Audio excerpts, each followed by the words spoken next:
and welcome back. Long time no see.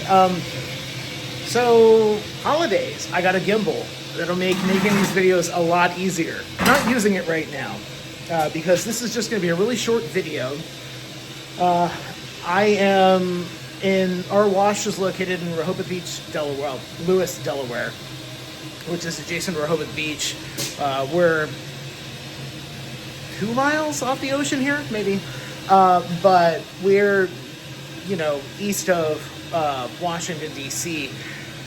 We're about to get hit with winter weather, and I have been dealing with, it's just been a mess, and trying to keep on top of things and keep up with things and keep things from freezing up. This is ugly. It is not the, it will be the permanent solution, but it's not the permanent install. This is literally I am chasing weather here. We've got snow coming in starting in about 8 hours, so I am busting hump to get done, but I'm going to cover a few things I've done here. It's ugly, but functional, kind of like me. All right, starting off, I'm having an issue with airlines freezing up, or not airlines, with the foam brushes, things like that. So if you've been following, also I was having issues with high pressure freezing. I've installed a WEEP system. There's a WEEP solenoid, there's a WEEP miser, which is a timer up there on the wall, computer that basically tracks and keeps track of the outside temperature, and it cycles the water on and off every so often to compensate. And it sends water down the line. So what happens is that computer triggers this solenoid to send water down through this manifold, which it actually just went off right now, over to this manifold.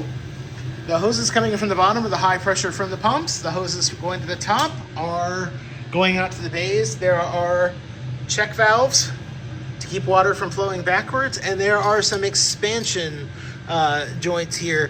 The expansion is, or not joints, wow, expansion ports. When I do spot free, I'm going to be putting it in there. It's where I'm going to be tying in the delivery pump.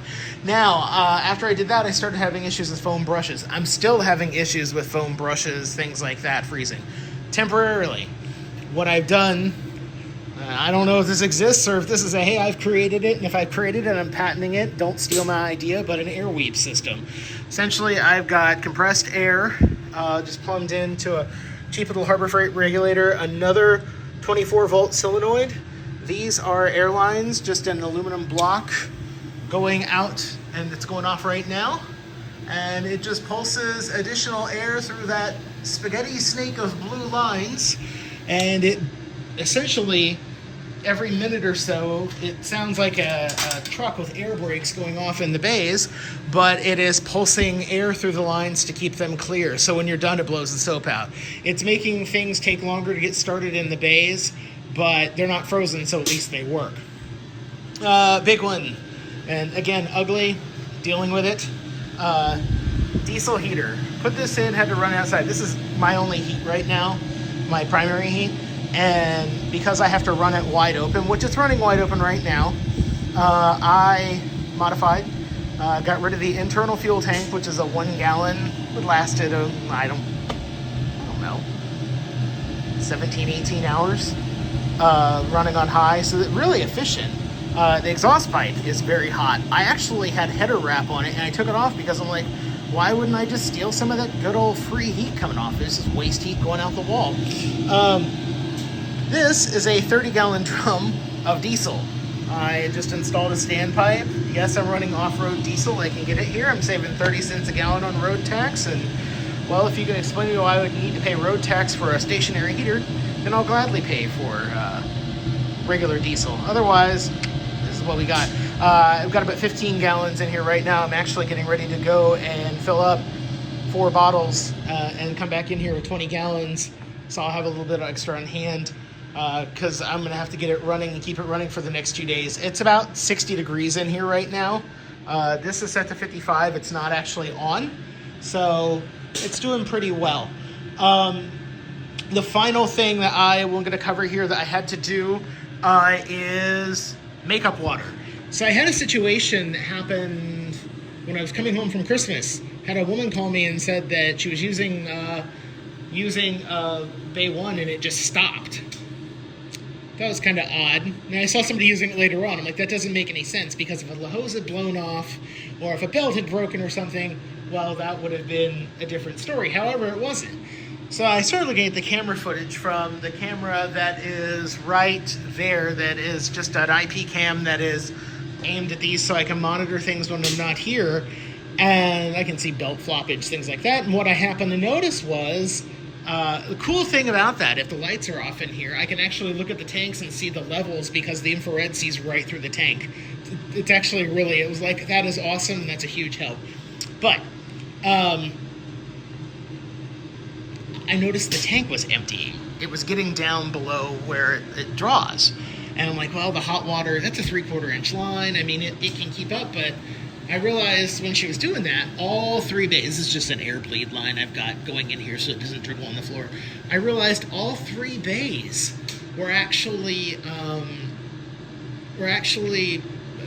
doing their thing. And I'm like, well, okay, that's great, but I've got a flow issue, which I wondered in my anticipation, but I plumbed it in anticipation. So what I've done here, coming off this second line, the clear line you see coming down, I've got a second float valve. Pardon the atrocious angle. Hopefully you can see down in there.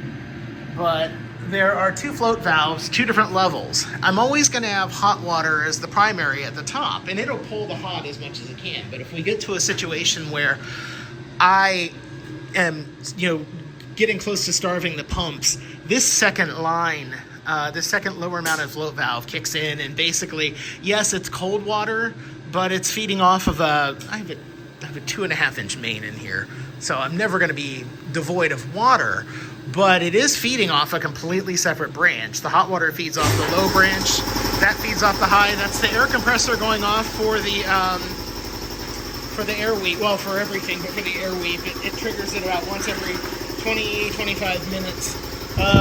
I'll step out here. I took a sign down, I gotta get rid of that. So, again, I said this was gonna be a short one, and I usually say that, and I usually end up blabbering on and on and on. But it literally is gonna be a short one, because while the skies are beautiful and clear right now, I am running out of time, and I also just want to get home. I need a break. So, let me flip around here, do a little walk down the bays to show the current state, and then I'm going to end the video. So, we got poor salty Filbert, who finally has a real license plate. The bays are okay. That one's dribbling in the middle a little bit, but that's okay. That's just weep water. Bay 3 is not open yet. I need to get the pumps and everything going. It's a little less of a priority since we're not crazy busy right now. We got Bay 2. Oh, okay. I was walking by, and as I walked by, I saw some pre-soak dribble out, but that's just where it's being purged. And we are finally getting, it's about 33 here right now, though the wind is gross. So we're finally getting above freezing, and I'd like to be able to purge all the lines if I can. Yeah, it looks like they're starting to, you can see there's some blast marks on the walls.